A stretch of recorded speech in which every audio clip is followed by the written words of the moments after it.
point, So where are run you of it, seeing the Go ahead, largest dispersion between sort of what you would observe?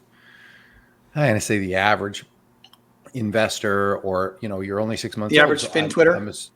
yeah, your average Fin Twitter.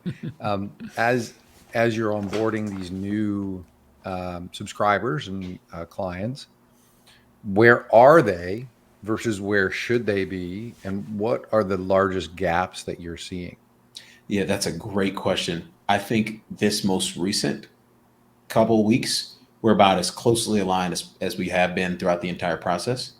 I think because the markets were generally buoyant up until, September, up until September, really, investors felt the need to take more risk in their portfolio, generally speaking, than the process would suggest you should be taking. And I think now, especially over the last couple of weeks and the pivots we've made, I think most investors are saying, hey, I think I kind of get the process now. It's telling me to take down risk. And let's be honest here, like whether or not you bought stocks in March of 2020, November of 2020, or April of this year, you've probably made a decent amount of money, right? It's this concept of like, oh my God, I need to be in it to win it after 130% move off the lows in the S&P 500. I think it's ridiculous. I don't think there's a lot of people out there that feel like they need to do that.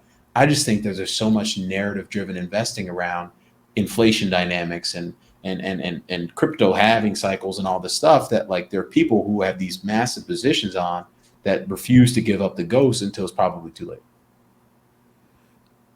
Amen. So that this keeps you in front of that. And then on that note, then it's sort of all those asset classes that you would see in your portfolio that you're adding, the reduction of risk, you're adding more bonds back, or you're adding sort of the risk off assets more than, say, the typical investor or investment advisor at the moment, who sort of stayed the course through thick and thin with their 60-40 and benefited from that probably fairly substantially over certainly the Goldilocks period.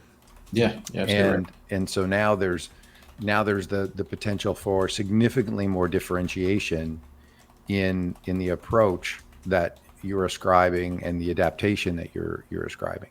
Yeah, 50% of our that pie chart I'm talking about, 56% of that pie chart is in bonds, currencies, gold, and cash. 56%. Right. And those are two very recent pivots.